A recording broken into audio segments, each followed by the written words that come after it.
Hello everyone. कैसे हो आप सभी। उम्मीद करता हूँ कि सभी ठीक ठाक होंगे और फिजिक्स पढ़ रहे होंगे। ठीक है, तो आज हम स्टार्ट कर रहे हैं बच्चों indirect methods for measuring small distance. 11th class का टॉपिक है ये।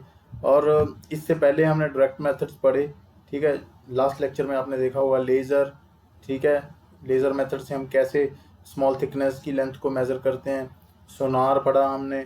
ठीक है, रडार पढ़ा हमने। रडार एरोप्लेन्स के केस में आ जाता है। सोनार जो समंदर के बीच में शिप्स चलती हैं, ठीक है, वो कैसे एस्टिमेट लगाती हैं कि आगे कोई चट्टान आ रही है या क्या आ रहा है ना, तो उसमें उस केस में हमारा सोनार यूज़ हो जाता है। तो इस तरह से हमने जो डायरेक्ट मेथड्स पहले पढ़े, किसको मेज़र करने के लिए, डिस्टेंस, या आप बोल सकते हो लेंथ को मेज़र करने के लिए, या आप बोल सकते हो इन स्मॉल केस में थिकनेस को मेज़र करने के लिए। क्लियर। बस डिस्टेंस और थिकनेस में यही थोड़ा सा फ़र्क है कि डिस्टेंस जो है ये लॉन्ग डिस्टेंस में होती है, लॉन्ग दूरी जिसमें हम मापते हैं। लेकिन थिकनेस आ जाती है, वो भी एक काइंड ऑफ डिस्टेंस ही होता है, लेकिन उसको हम स्मॉल लेंथ के केस में मेजर कर लेते हैं। ठीक है, तो वो पहले हमने किया डायरेक्ट मेथड्स। तो आज हम स्टार्ट करने जा रहे हैं indirect methods for measuring small distance. इसमें हम मेजर करेंगे स्मॉल डिस्टेंसेस को।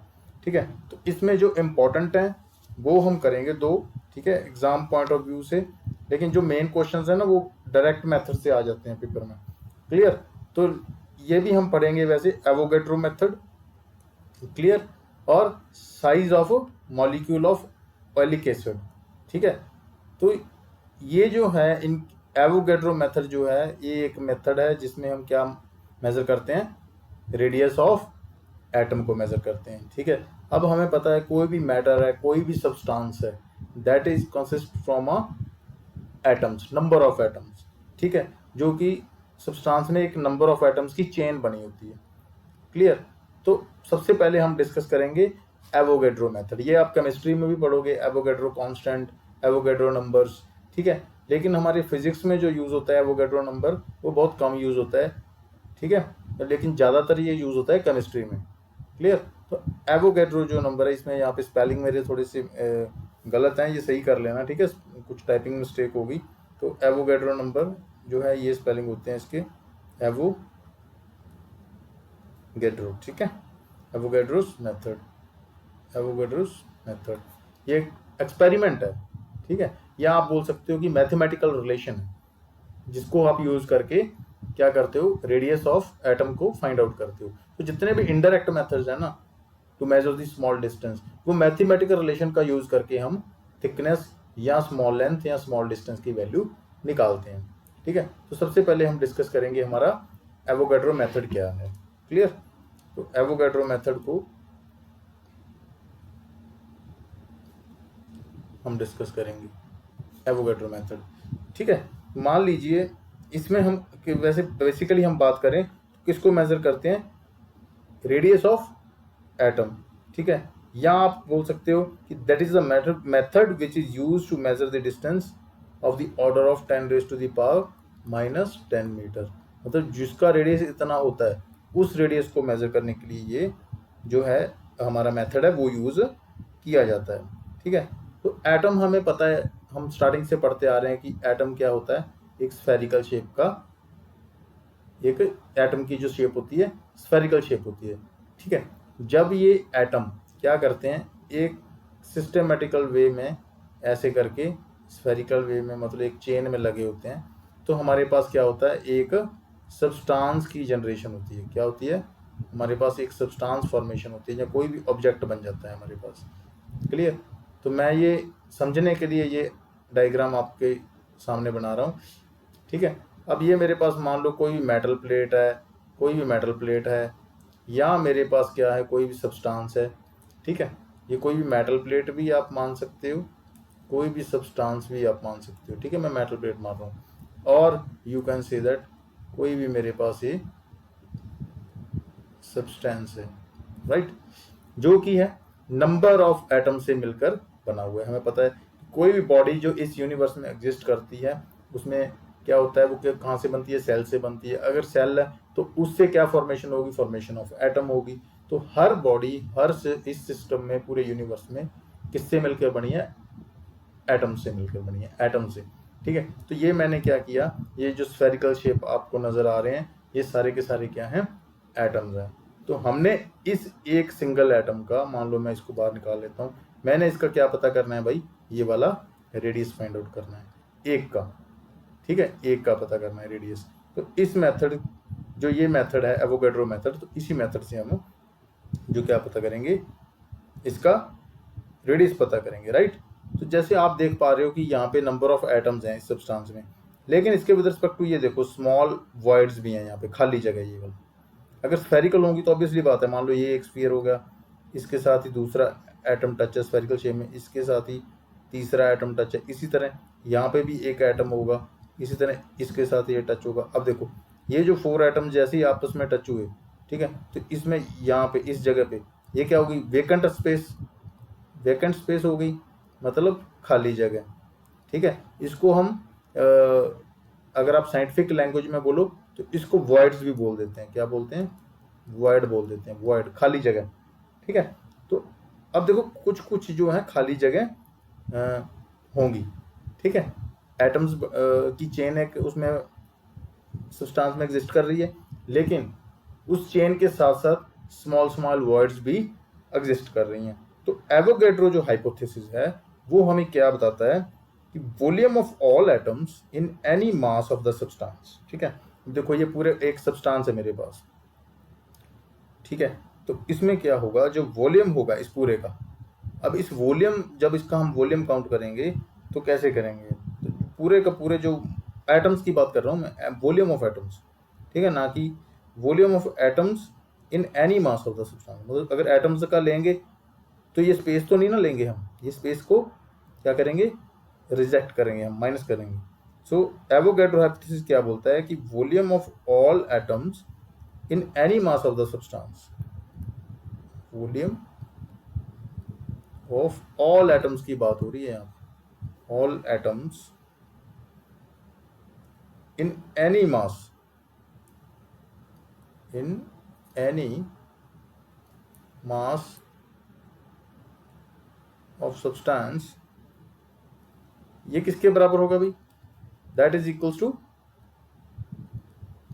2/3 of the volume occupied, 2/3 of, ये ध्यान से समझने वाली बात है, इसकी डेफिनेशन पूछ लेते हैं कई बार, occupied by that mass of the substance, right.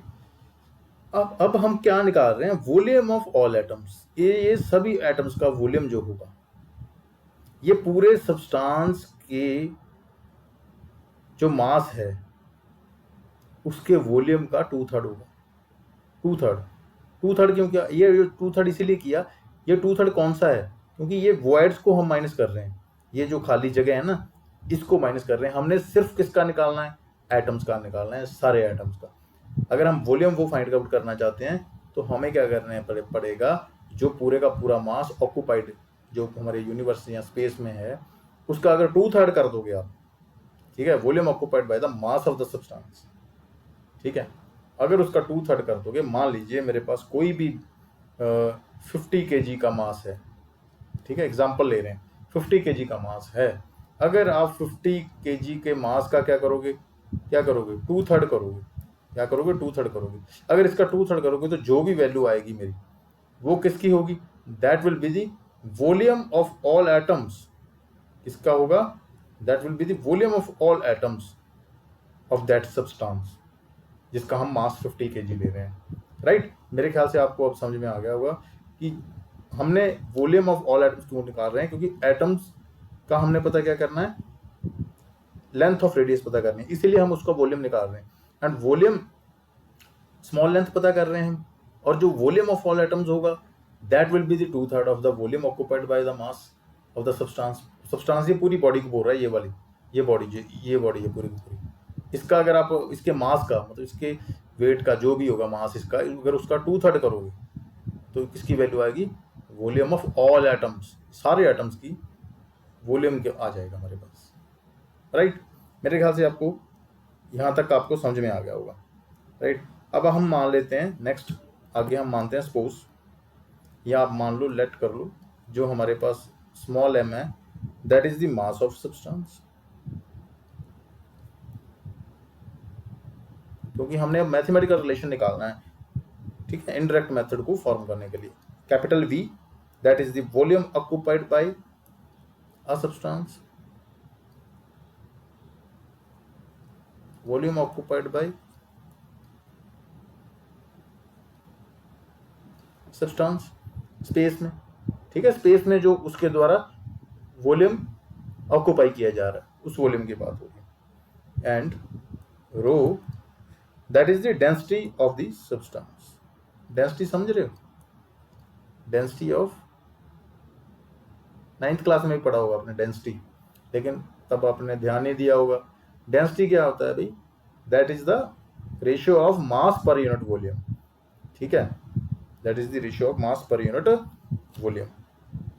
कितने मास पर यूनिट वॉल्यूम है सब्सटेंस का, वो, ठीक है। तो हमें डेंसिटी पता है, सो देयरफॉर डेंसिटी हमें पता है, rho is equals to mass upon volume, right. तो यहाँ से हमें वॉल्यूम की वैल्यू निकाल लेंगे हम, वॉल्यूम क्या हो जाएगा? मास अपॉन रो, ठीक है, डेंसिटी। अब हम क्या मानेंगे? अब हम नेक्स्ट मानेंगे, लेट कैपिटल M जो हमारे पास है, capital M be the atomic weight of substance, ठीक है। कैपिटल M हमने क्या मान लिया? That is the atomic weight. क्यों ये हमने माना वो भी मैं बताऊंगा। एटॉमिक वेट ऑफ सब्सटेंस, क्योंकि हमने क्या करना है, फॉर्मूला जनरेट कर रहे हैं, ठीक है, to calculate the radius of the atom. So atomic weight भी होना चाहिए हमारे पास, ठीक है। So atomic weight of substance and n be the Avogadro number. और हम क्या मानेंगे, जो कैपिटल N है ये हमारा एवोगैड्रो नंबर है, एवोगैड्रो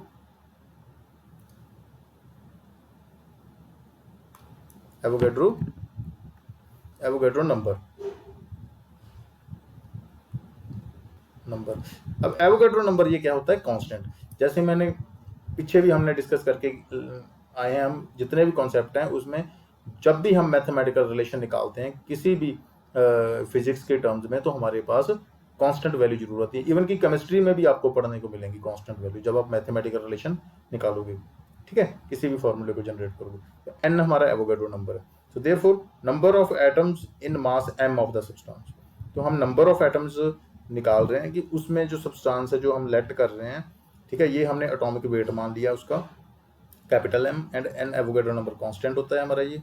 तो इसीलिए हमारे पास देयरफॉर जो हमारे पास नंबर ऑफ एटम्स होंगे, नंबर ऑफ एटम्स किसमें, नंबर ऑफ एटम्स की किसकी बात कर रहे हैं? Number of atoms in substance, जो पूरी की पूरी बॉडी है, ठीक है, इन मास, जिसका मास हम क्या मान रहे हैं? Small m। तो क्या होगा उसमें? नंबर ऑफ एटम्स, ठीक है, ये क्या होंगे भाई? नंबर ऑफ एटम्स होंगे, mass per unit, that is equals to किसके बराबर होता है ये? That is equals to mass of substance, और पर यूनिट किसके? Capital M, atomic mass. Atomic mass मतलब सिंगल मास का जो वेट है, एटॉमिक वेट, ठीक है। ये क्योंकि कोई भी सब्सटेंस है मेरा, ये नंबर ऑफ एटम से मिलकर बना हुआ है, ठीक है, इस तरह से।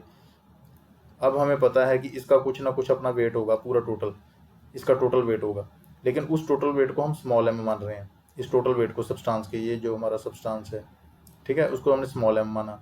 लेकिन जो इस सिंगल एटम का वेट होगा, ठीक है, वो क्या होगा? उसको हमने क्या माना? कैपिटल M, ठीक है, that capital M, and that is the atomic weight of the substance. ये हमारे एटॉमिक वेट बता रहा है, मतलब एक एटम का वेट बता रहा है। अगर हम टोटल इसके वेट को एक सिंगल से डिवाइड कर देंगे तो हमारे पास क्या आ जाएगा? पूरे वेट को अगर सिंगल एटॉमिक मास से डिवाइड कर देंगे तो हमारे पास सिंगल यूनिट के वेट का पता लग जाएगा, मतलब कि एक एटम के वेट का क्या है, ठीक है, वैल्यू क्या है, right. And here is the multiplication of capital n हमारा क्या है? एवोगैड्रो कांस्टेंट, ठीक है, एवोगैड्रो नंबर भी आप बोल सकते हो, राइट। उम्मीद करता हूँ कि आपको यहाँ तक अभी तक समझ में आया होगा कि क्या लिख रहा हूँ मैं, ठीक है। अब इस इक्वेशन को आप नंबर 1 इक्वेशन दे दो, इस वाली को, क्लियर। अब इसके बाद इसको दे दो आप इक्वेशन नंबर 2, नेक्स्ट हम करेंगे, मान लीजिए अब सिंगल एटम हमने निकाल लिया, सिंगल एटम का वेट निकाल लिया हमने, एटॉमिक वेट निकाल लिया, ठीक है, जो कि अभी हम लिख के आए हैं, ठीक है, that is capital N small m over capital M, right. तो अगर हम ये निकाल लिया, अब इसका एटॉमिक वेट निकाल लिया हमने, अब हम क्या पता करना है, हम स्टार्टिंग से बात कर रहे हैं कि इसका रेडियस स्मॉल आर, राइट। अगर इसका रेडियस निकालना है तो हमारे पास क्या पता होना चाहिए, पहले एरिया ऑफ स्फीयर पता होना चाहिए, क्योंकि स्फेरिकल शेप का है ये, ठीक है। So if small r is the radius of each atom, मान लो कि if small r is radius of each atom, हर एटम का जो स्मॉल आर क्या है, रेडियस है, राइट। तो इसका वॉल्यूम क्या होगा, देन इसका वॉल्यूम क्या होगा, वॉल्यूम ऑफ स्फीयर, देन इसका वॉल्यूम क्या होगा, स्फीयर क्या होता है 4/3 pi r cube, 4/3 pi r cube. अब हमने ये हमारे पास आया सिंगल का, अब हमने क्या निकालना है, सभी एटम्स का, जो सब्सटेंस सभी एटम्स से मिलकर बना हुआ है। So volume of all atoms कैसे होगा, वॉल्यूम ऑफ ऑल एटम्स निकालना है हमने, तो ये सिंगल का है वॉल्यूम, तो सिंगल के वॉल्यूम को हम सभी एटम्स के जो हैं उसके साथ मल्टीप्लाई कर देंगे, ठीक है। देन क्या कर देंगे, वॉल्यूम ऑफ ऑल एटम्स पता करना है, तो हम नंबर ऑफ एटम्स जो हमने अभी निकाला, ठीक है, इन अ मास, जो भी सब्सटेंस में नंबर ऑफ एटम्स ये वाले जो निकाले हमने, ये वाले इसके साथ इसको मल्टीप्लाई कर देंगे, ठीक है। तो हमारे पास क्या आ जाएगा, वॉल्यूम ऑफ ऑल एटम्स जिनसे मिलकर हमारा सब्सटेंस बना है, ठीक है। सो ये हमारे पास एक फॉर्मूला जनरेट होगा, इसको आप इक्वेशन नंबर 3 दे दो, right. So according to Avogadro hypothesis, ये क्या बोल रहा है कि वॉल्यूम ऑफ ऑल एटम्स, जो हमने पहले सबसे पहले डेफिनेशन पढ़ा, क्या बोल रहा है, वॉल्यूम जो होगा, वॉल्यूम ऑफ ऑल एटम्स क्या होगा, that is equals to 2/3 of volume of substance, of volume of substance, right, volume of substance. तो देखो वॉल्यूम ऑफ ऑल एटम्स हमने अभी निकाला फ्रॉम इक्वेशन 3, ये वाला, तो यहाँ पे वैल्यू पुट कर सकते हो आप, 4/3 pi r cube capital N small m over capital N, इसके इक्वल 2/3 जो है हमारा, ये किसका है, volume of substance capital V. अब कैपिटल वी हमने ये देखो पीछे निकाली वैल्यू, ये वाली निकाली है ना, कैपिटल वी क्या है हमारे पास, m/ρ, तो यहाँ पे आप वैल्यू पुट कर दोगे इसकी, m/ρ, राइट। नेक्स्ट हम करते हैं 4/3 pi r cube capital N small m over capital M, that is equal to 2/3 into V. अब वॉल्यूम जो है हमने निकाला था रो बाय एम, सॉरी m/ρ, यहाँ पे मास अपॉन रो। अब देखो यहाँ से हमने रेडियस निकालना है, रेडियस की वैल्यू, ये वाली सारी की सारी जो फिगरें हैं ये उधर ले जाएंगे, क्योंकि रेडियस की निकालनी है r³, ठीक है। तो इधर जाके जब आप इस पूरी की पूरी वैल्यू को लेकर जाओगे, जैसे मैं कैलकुलेट करके दिखा देता हूँ, 2/3 m/ρ, ये कैपिटल M ऊपर चला गया, ठीक है, नीचे आ गया हमारा कैपिटल N स्मॉल m, और ये उधर जाके बन गया 3/4, राइट, पाई, क्लियर, आ गए सारे के सारे मेरे पास, ये m से m कैंसिल, ठीक है। उसके बाद ये 3 से 3 कैंसिल हुआ, हमारे पास क्या बचा, हमारे पास क्या बचा भाई, 2 कैपिटल M अपॉन,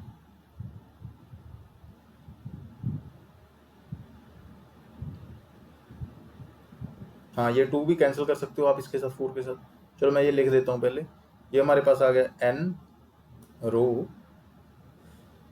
4 पाई, राइट, ये 2 इससे कैंसिल होगा, 2 2 4, तो हमारे पास ये आगे क्या वैल्यू आ गई हमारे पास, m/2 पाई n/ρ, राइट।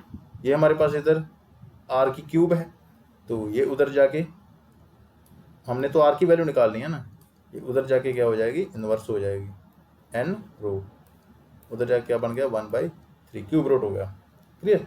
तो ये इस फॉर्मूला से हम क्या पता लगा सकते हैं भाई, radius of atom, radius of single atom, right. Clear, उम्मीद करता हूं कि आपको ये अच्छी तरह समझ आया होगा ये वाला टॉपिक। तो नेक्स्ट जो हमारा पॉइंट है सेकंड वन जो हमारा पॉइंट है भाई वो डिस्कस करेंगे, that is the how we can find the size of molecule of oleic acid. ठीक है, तो ऑयलिक एसिड का हमने साइज ऑफ मॉलिक्यूल पता करना है, size of molecule of oleic acid. ये भी इनडायरेक्ट मेथड का एक टाइप है। तो इसमें जो है रेडियस जो हम मेजर करते हैं that is quite large, that is in the form of 10⁻⁻⁹ metre, तो उससे थोड़ा सा ज़्यादा है। ठीक है, उससे थोड़ा सा बड़ा है size of the radius of the atom. Clear, तो इसमें भी हम मैथमेटिकल रिलेशन फाइंड आउट करते हैं बाय द एक्सपेरिमेंट। तो इस केस में हम क्या करेंगे, मेजर करना है हमने साइज ऑफ मॉलिक्यूल का साइज पता करना है ऑयलिक एसिड के। तो इसको फाइंड आउट करने के लिए हम एक एक्सपेरिमेंट करते हैं जिसमें क्या करते हैं, हम 1 cubic centimetre 1 cc oleic acid देते हैं। ठीक है, 1 cc क्या करते हैं हम, क्यूबिक सेंटीमीटर मतलब पता क्या होता है, 1 cc का मतलब आप बोल सकते हो cc बोल सकते हो या आप बोल सकते हो ml। ठीक है, मतलब 1 ml आपने क्या किया, ऑयलिक एसिड लिया। ठीक है, जिसको आपने मिक्स कर दिया 25 cc अल्कोहल के साथ। ठीक है, इसको आपने मिक्स कर दिया 25 cc किसके साथ किया, अल्कोहल के साथ। ठीक है, अल्कोहल के साथ मिक्स कर दिया आपने। अब ये आपके पास जब ये मिक्स कर दिया आपने, आपके पास एक क्या बन गया, सोल्यूशन बन गया, ये सोल्यूशन बन गया। अब इस सोल्यूशन से आपने क्या करना है, ठीक है, बीकर के साथ या जो आपके पास स्ट्रॉ होती है उसकी हेल्प से आपने इसमें से क्या निकालना है, 1 क्यूबिक सेंटीमीटर या आप 1 ml बोल सकते हो और 1 ml बोल सकते हो, जो ड्रॉप है 1 cc। ठीक है, इस सोल्यूशन की लेनी है और इसको फिर किसके साथ मिक्स कर देना है, इसको फिर किसके साथ मिक्स कर देना है, 20 क्यूबिक सेंटीमीटर किसके साथ, अल्कोहल के साथ मिक्स कर देना है। ठीक है, 2 सोल्यूशन बन गए। देखो स्टार्टिंग में हमने क्या किया, 1 क्यूबिक सेंटीमीटर हमने ऑयलिक एसिड की अमाउंट ली और 20 cc अल्कोहल के साथ मिक्स कर दिया, एक सोल्यूशन बना, ये सोल्यूशन बन गया। इस सोल्यूशन को आगे हमने क्या किया, इसी सोल्यूशन की 1 ml या 1 क्यूबिक सेंटीमीटर हमने ड्रॉप ली और उसको किसके साथ मिक्स कर दिया, 20 cc अल्कोहल के साथ मिक्स कर दिया। ठीक है, अब ये हमारा अलग सोल्यूशन बन गया, ये सोल्यूशन बन गया। ठीक है, सो ये जो हमारा सोल्यूशन बन गया ऑयलिक एसिड और अल्कोहल का, ठीक है, ये किसके बराबर होगा, दैट इज इक्वल्स टू 1/500 हमारा ये प्रिपेयर हो गया। मतलब एक ड्रॉप हम ले रहे हैं, ठीक है, एक ड्रॉप किसकी ली, इस सोल्यूशन की ली, बाय 500। 500 का मतलब क्या है, 500 की जो ये वैल्यू है ये है अल्कोहल कंसंट्रेशन, ये होती है अल्कोहल कंसंट्रेशन, राइट। ठीक है, अल्कोहल की कंसंट्रेशन है विद रिस्पेक्ट टू 1 हमारा क्यूबिक सेंटीमीटर जो हमारा क्या है, ये हमारा क्या है, ऑयलिक एसिड है। ठीक है, ऑयलिक एसिड है, ये बोल सकते हो आप, ऑयलिक एसिड की कंसंट्रेशन है और ये हमारी अल्कोहल की कंसंट्रेशन है। ठीक, मतलब अगर एक ड्रॉप अल्कोहल की है तो उसके विद रिस्पेक्ट टू 500 जो ड्रॉप्स हैं वो अल्कोहल की हो गई, राइट।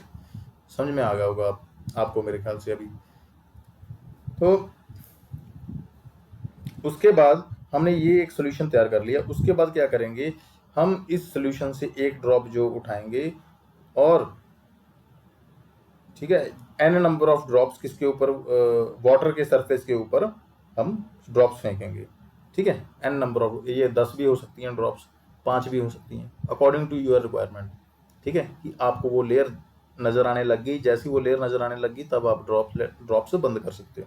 ठीक है, जैसे मेरे पास ये बीकर है जिसमें मैंने क्या किया हुआ, वाटर फिल किया हुआ है। अब इसमें मैंने क्या किया हुआ है, वाटर को फिल किया हुआ है। अब मैंने ये जो मेरे पास कंसंट्रेशन का जब सोल्यूशन बन गया तो मैंने क्या किया, यहाँ से एक ड्रॉप उठाई, मतलब कि 1 क्यूबिक सेंटीमीटर आप बोल सकते हो या कोई, यहाँ आपने पूरा बीकर भर लिया और उसको ड्रॉपलेट्स के साथ आप यहाँ से 4/4 इसके ऊपर ड्रॉप करते जा रहे हो। और आप क्या देखोगे कि वाटर के सरफेस के ऊपर, ठीक है। अल्कोहल इसमें ज़्यादा क्वांटिटी में मिक्स होने के कारण ये क्या होने लग गया, इसकी लेयर जमनी शुरू हो जाएगी। यहाँ पे एक थिन लेयर जो है बननी स्टार्ट हो जाएगी। आफ्टर सम टाइम क्या होगा, अल्कोहल जो होगी इसमें वो क्या हो जाएगी, इवेपोरेट हो जाएगी। अल्कोहल क्या हो जाएगी, इवेपोरेट हो जाएगी। अब एक अल्कोहल इवेपोरेट हो गई और इसके ऊपर क्या बच गया, सिर्फ हमारा क्या बच गया, ऑलिक एसिड बच गया। ऑलिक एसिड किसकी फॉर्म में बच गया, थिन लेयर की फॉर्म में, ऊपर ऊपर थिन लेयर बन जाएगी। अब हम क्या करेंगे, इस थिन लेयर को, जो हमारे पास एक पेपर होता है, क्या बोलते हैं उसको, ट्रांसपेरेंट पेपर होता है, ट्रांसपेरेंट पेपर होता है हमारे पास, जिसके ऊपर हम वो बोलते हैं ना, ट्रेस पेपर बोलते हैं। उस ट्रेस पेपर को ऊपर इसके लगा के ना, लेयर के, हम ड्रॉ कर लेंगे बाउंड्री, जहाँ जहाँ हमारी क्या बनी है, लेयर। ठीक है। अब हम जब वैसे मान लो इस तरह से इरेगुलर बाउंड्री हमारे पास आ गई, अब हमारे पास यहाँ से क्या आ जाएगा, एक तो एरिया आ जाएगा कि कितने एरिया में उसकी लेयर बनी, किसकी, ऑलिक एसिड की लेयर बनी। ठीक है। तो यहाँ से हम क्या निकाल लेंगे, हमारा वॉल्यूम आ जाएगा, वॉल्यूम ऑफ सोल्यूशन जो था हमारे पास, volume of solution that is equals to n number of drops जो हमने फेंका, यहाँ पे जो हम ऊपर से ये पोर कर रहे हैं इसको बोल रहे हैं, that is n number of drops into V. ठीक है। वी हमारा वॉल्यूम है, वॉल्यूम ऑफ सोल्यूशन जो हम यहाँ से वाटर के ऊपर फेंक रहे हैं। ठीक है। ये था हमारा वॉल्यूम ऑफ सोल्यूशन यहाँ पे।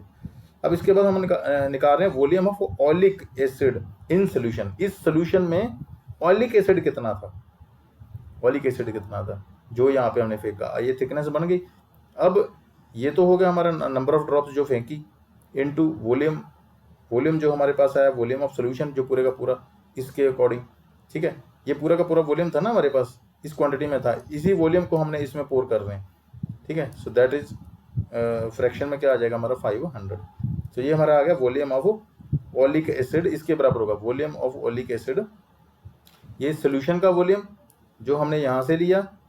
अब वॉल्यूम ऑफ ऑलिक एसिड निकालना है, हमने लेयर जो ड्रॉ की पेपर के ऊपर, तो वो हमारे पास क्या आएगा, वॉल्यूम ऑफ ऑलिक एसिड जो होगा हमारे पास that is equal to volume of solution over 500। 500 किया अल्कोहल की कंसंट्रेशन। ठीक है, जो हमारी सोल्यूशन में थी, और ये जो कंसंट्रेशन है वे तो इवेपोरेट हो ही जाएगी हमारे पास। तो अब हम क्या करेंगे, जो हमारा ऑयलिक एसिड स्प्रेड आउट हुआ सरफेस के ऊपर, उसको हमने क्या किया, उसके ऊपर ड्रॉ कर लिया। ठीक है। तो अब हम इसकी क्या निकालनी है, हमने थिकनेस निकालनी है इस लेयर की, देखो कितनी पतली होगी वो। तो अल्कोहल हमारी इवेपोरेट होगी, हमने पहले ही बताया आपको। ठीक है। तो हम क्या करेंगे, volume of oleic acid in layer क्या अज्यूम करेंगे, जो वॉल्यूम था हमारा, वॉल्यूम ऑफ ऑलिक एसिड